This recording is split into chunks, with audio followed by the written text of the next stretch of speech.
everybody. I'm Alyssa from Meditative Astrology. Today we're going to walk through the astrology of March 22nd through 28th. Before we get into that, if you haven't already subscribed to the YouTube channel, go ahead and hit that subscribe button so that way we can walk through this astrological journey together and you won't miss anything that we have here, like these weekly videos that come out every Saturday morning.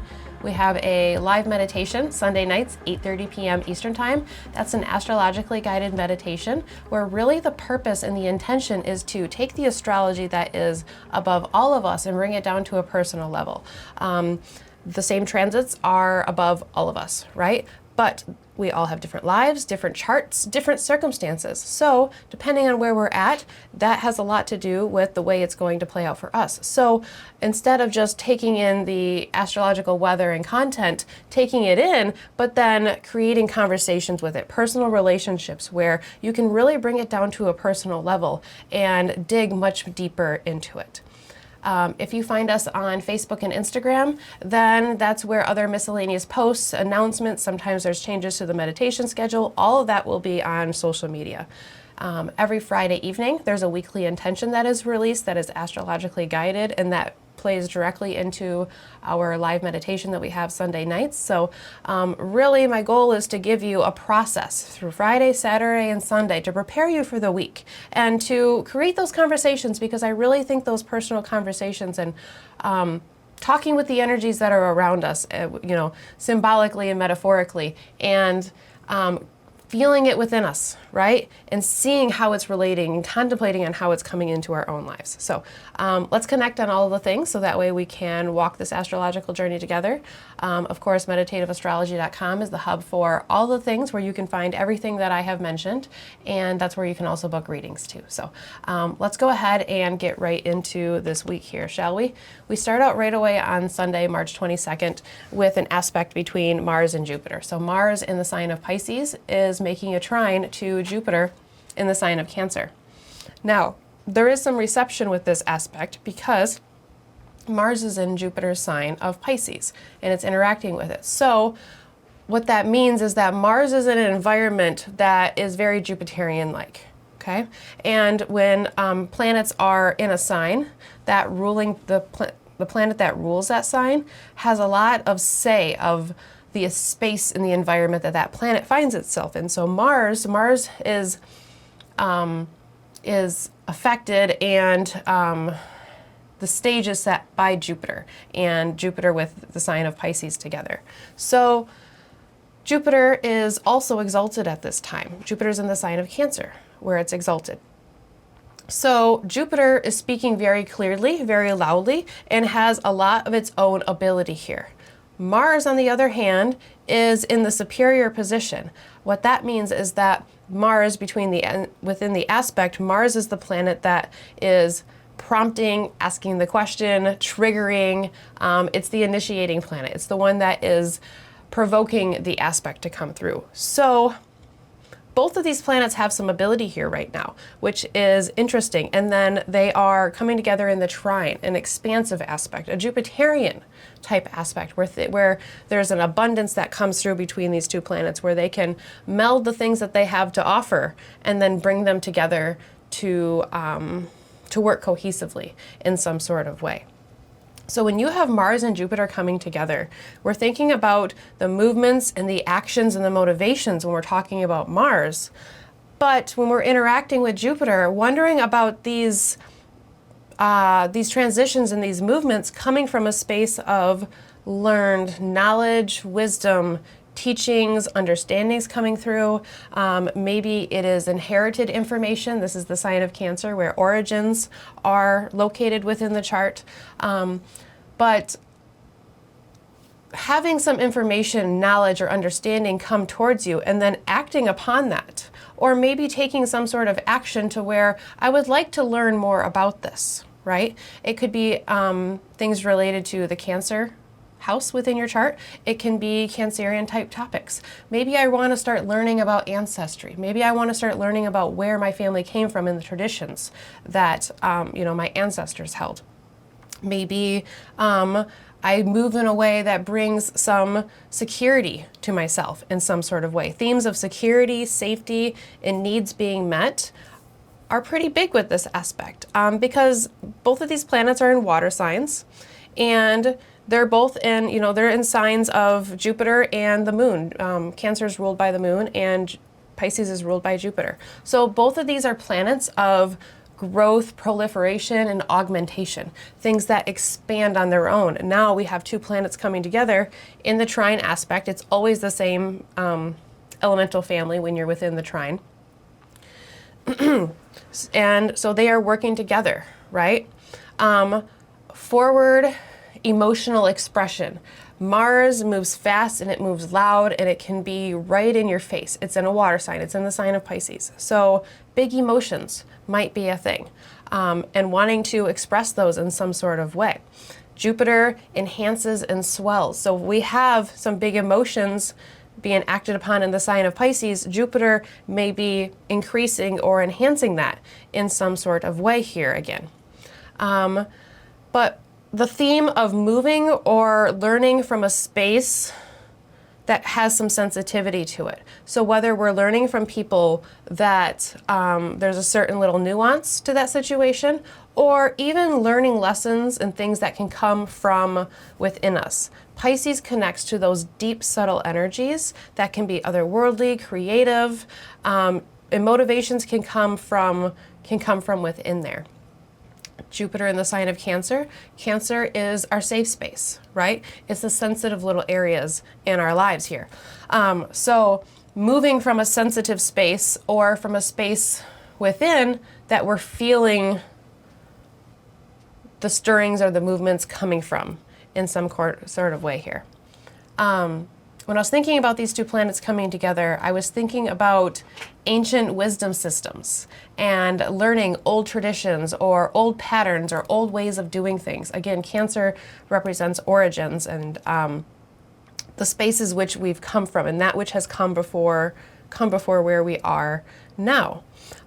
Pisces is the last sign of the zodiac, so there is that reflection piece in the sign of Pisces. So bringing knowledge in and information, reflecting on it as we act on it, right? Or maybe we reflect on the information or what the input is that we are getting, and we are motivated from the way that we reflect on that and what comes up from that space to move in a specific type of way. Maybe we are inspired to move in a specific type of way. So looking at old ancient systems of understandings of wisdom. Maybe you decide you want to read a new text of some kind. Also, we have Sun and Saturn conjunction, which is impending. We're going to talk about that coming through on Tuesday.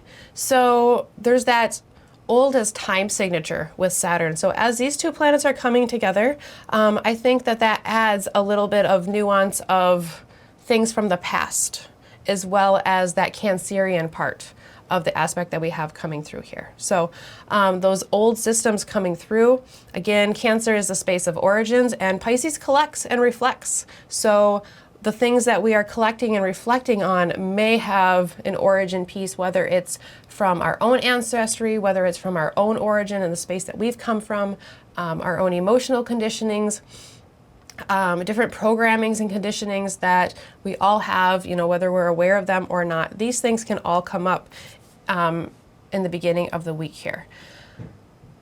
It's interesting to note that at the time of this aspect, the moon is exalted in the sign of Taurus. So we have Jupiter, which is exalted. We have the moon exalted at the time. This feels like it adds an extra layer of ability and agency, as well as some more feminine energy to this space. A little bit more receptivity and a space of slowness where we can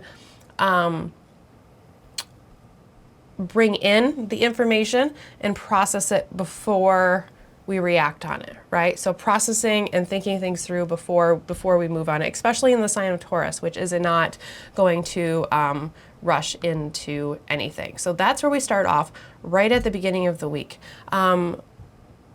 Prompts, things that come from within you, I would listen to those at the beginning of this week. I would encourage you to always listen to those, but I think subtle messages can come through in subtle ways that might seem a little bit quiet. So the water signs were considered to be mute or not necessarily the loudest planets or the loudest signs, right? So there may be subtle energies that come through that expand into bigger things here. So cool trine that we're starting off at the beginning of the week here. And movement, motivation for sure, right? And feeling the positivity and the ability to go forward and do things, a little bit of courage to move forward, where Mars in the sign of Pisces might need a little bit of push, right? Because Pisces is not the most forward sign that we have within the zodiac. Okay, so that's Sunday. And then if we go ahead and move forward into Monday, we don't have any exact aspects. So we can see that the moon is going to make a handful of aspects. I look at the conjunctions, the squares, and the oppositions for both lunar aspects as well as planetary aspects here. So when I say no major aspects, those are the aspects that I am specifically looking at here. So that's Monday. If we go ahead and move forward into Tuesday, this is where the sun is going to conjoin Saturn after just moving into the sign of Aries and after coming off that conjunction with Neptune. So when you have sun and Saturn coming together in any type of aspect, themes of our life, our purpose, our path, the systems and the structures, mortality, impermanence, what can stand the test of time and what has run its course, always come up as themes. The Sun-Saturn individual can be very poised and very reserved, but very structured at the same time. Sometimes it can feel a little bit like a limitation, but sometimes it can just be a maturity of some kind of way. Speaking of maturity, the mortality aspect, which is that level of impermanence that comes along with Saturn, brings up the questions of maturity. So is this sustainable, whatever the situation that is coming up? It's interesting that the sun represents the life force and the soul and the path and the purpose that we are on. Saturn represents death, decay, in one of its significations. So when Saturn comes and the sun come together, there's questions of life and death. So is there enough life force? Is there enough energy? Is there enough substance in this thing for it to be sustainable? Is it worth lasting forever, right? The efforts that we're putting in, is it worth it? Because in the sign of Aries, these two planets are willing to fight for things that seem like they are worthwhile. Saturn will put forth effort, and it can be a very immense effort in the sign of Aries, and that effort can be right off the bat. So at first it's full blown, sometimes the follow through isn't always there in Aries, but if we have the placements to keep it chugging along, then that helps aid us as well. So questions of, is this thing going to keep going? Is this relationship, is this job, is this, is this environment, is it worth the effort, right? Is it worth the sacrifice that we are having here? And if not, that which has run its course will fall away here. Saturn will be sure of that. Potentially sudden in the sign of Aries. Now, I think looking at the dignity of these two planets is important because the sun in the sign of Aries is exalted and Saturn is in its fall. So you have the sun, which is in an elevated position. You have Saturn, which is maybe in a little bit more difficult position. Now, that is not to say that everything that the sun in Aries can do is beneficial or positive. And that is not to say that everything that you get from Saturn in the sign of Aries is negative or difficult. That's a general environmental space that they can find themselves in, right? The sun is life force. It's power, it's strength, it's life, it's starting, it's initiating, it's illuminating. Aries is the first sign of the zodiac. It's Mars's sign. It wants to go. It's the warrior. It will put forth immense energy as it starts and initiates something, just as when the sun comes up and rises, we have an immense burst of energy that can come through in the morning. Saturn is much slower. It likes boundaries. It likes black and white straight lines. It likes boxes and containers to put things in. It likes to be in a systematic approach. Well, you don't necessarily get that in the sign of Aries. You come busting out of the gates without necessarily thinking things through. So this is the tension that you can find between Sun and Saturn in the sign of Aries. You get life and initiating, and then you get old and falling away, decay. You could have systems that are being called into question. Again, questions of maturity. Is this worthwhile? Is this sustainable? With the Sun being exalted and Saturn being in its fall, I get this overwhelming feeling that throughout this conjunction and throughout this time, movement and illumination coming from the Sun in the sign of Aries over stagnation, stuckness, that's how Saturn and Aries can feel sometimes, may prevail, right? So the light, the illumination, the movement, the path of moving and shifting the energy may prevail over the stuckness or the stagnation or feeling like we are not able to have our own agency here. Or at least that's the hope anyways, right? Coming through. So we go Sunday, we go Tuesday, we have aspects, and then we move forward into Wednesday. And as that Sun comes off of that conjunction with Saturn, it's going to move into a sextile with Pluto. Now, this can be subtle energy because it's a sextile. However, anytime you have a planet come into interaction with Pluto, there is some intensity and there is a power or a strength that is called into question. With the Sun coming into this favorable sextile with Pluto, wondering about getting a power or strength boost in some sort of way. These are in masculine signs, so perhaps we're able to display this externally. Others can maybe see it. Maybe we feel like we can exert a certain type of energy that we feel within us, and we've been able to kind of bring it outward in some sort of way. Even if others don't necessarily see it and notice it, if we feel like we've been able to take something from internalized to externalized, that's a masculine feature right there within itself. Pluto is in the sign of Aquarius, where it's an air sign. There can be some rational thinking and processing. We can look at more collective structures, wondering about a jumpstart, Aries starting initiating quickly, jump-starting something based on rational processing, logical thinking, like this feels like the path we should be going down, so we're going to go down this path. However, Pluto can be pretty intense when it decides on something. So, you know, that might be, it gives you courage, it gives you something to focus on, but if we put our blinders up and that's all we see, then that's not always so beneficial, right? And starting and initiating things out of a rational process in the sign of Aquarius is possible, but you know, we have to look at the irrational and then the relational or the emotional. Like, you can't just, being fully in the rational mind has a space, but there's more to it than that in any situation, right? So just making sure we're considering all of the things.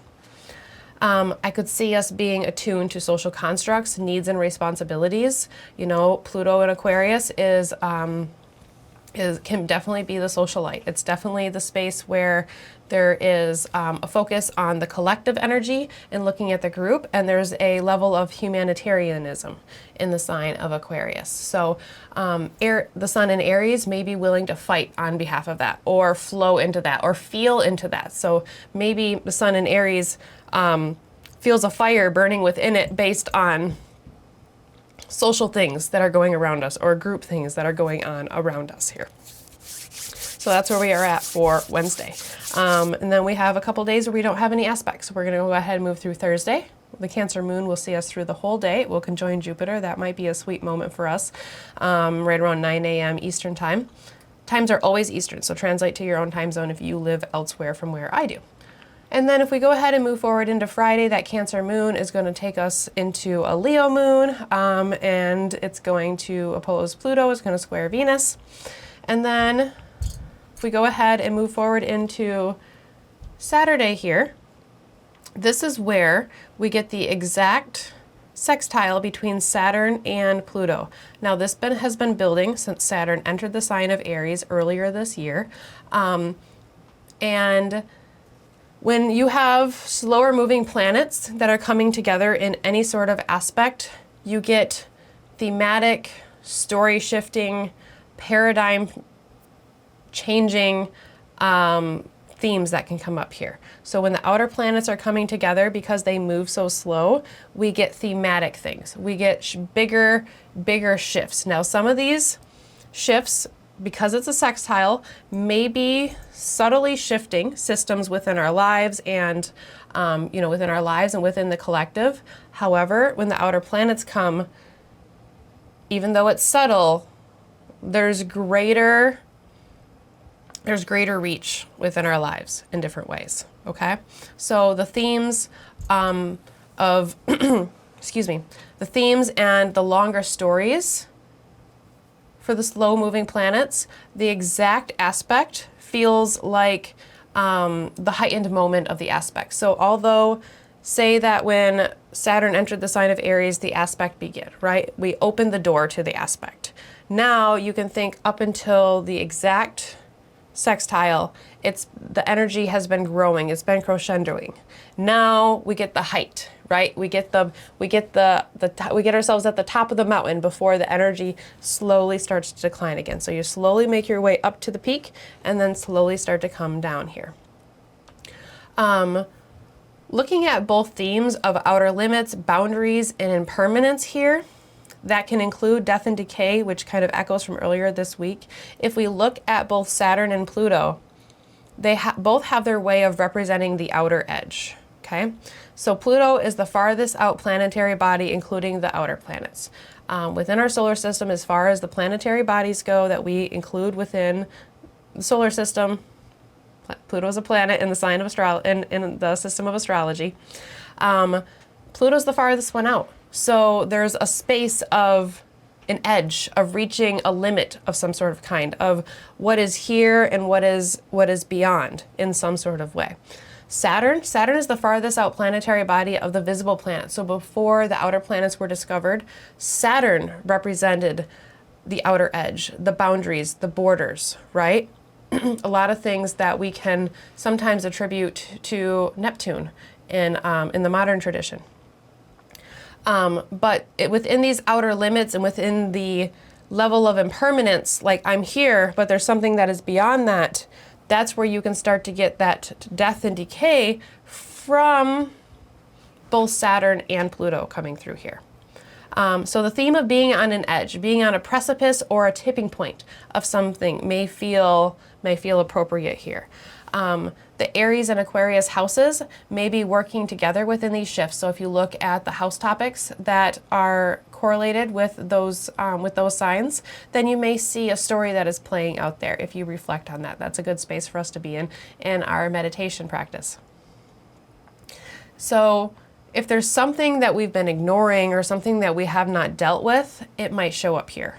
Because both Saturn and Pluto, when something needs to be brought to the forefront, when it needs to be dealt with, it needs to be handled, neither of these planets are going to shy away from that, right? They're going to bring things forward. And I feel like we can see that symbolically by the space that they are in within space. So, if there's something that we haven't dealt with and we are on the outer edge, we are on the limit, it's kind of like we deal with it now or we deal with it never, because we're about to step into another space, right? You could attribute it kind of to, I'm picturing somebody that's like rock climbing and they're on an edge of some kind, but then they have, you reach like a difficult space and maybe they have something on them that's some sort of weight, so they take it off and they remove it so that way they can keep going. Okay, that's a little bit of a very mundane, silly example, but being in that space of, okay, it's now or never. If I want to get to the top or the peak of wherever I'm going, I need to leave this thing behind because I'm not going to get there with it. That type of thing coming through here. So really, we have some shifts that are coming through here this week. We have Saturn and Pluto that are coming together. We have an aspect with the sun, which reaches into our soul and which it reaches into our purpose and within our path. And we have favorable aspects. We have Mars and Jupiter that are coming together and having an emotional conversation where there can be a very connected energy. So maybe as things are shifting, maybe we can feel from within us the direction that we have to go. That's always the hope, and that's always the best case scenario, right?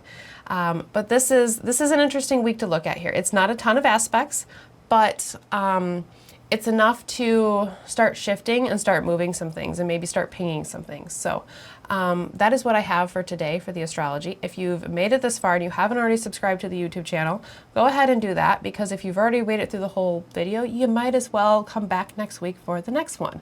And then you'll get the notifications when new videos are posted too. And then come join us at our live meditation Sunday night, 8:30 p.m. Eastern Time.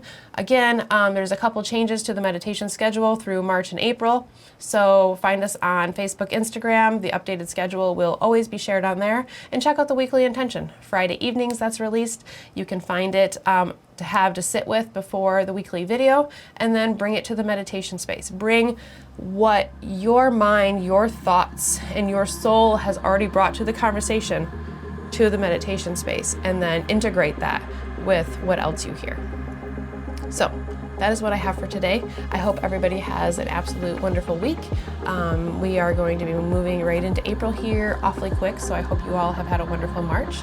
And yeah, I just hope you have a great week and take care. I'll see you next time. Bye.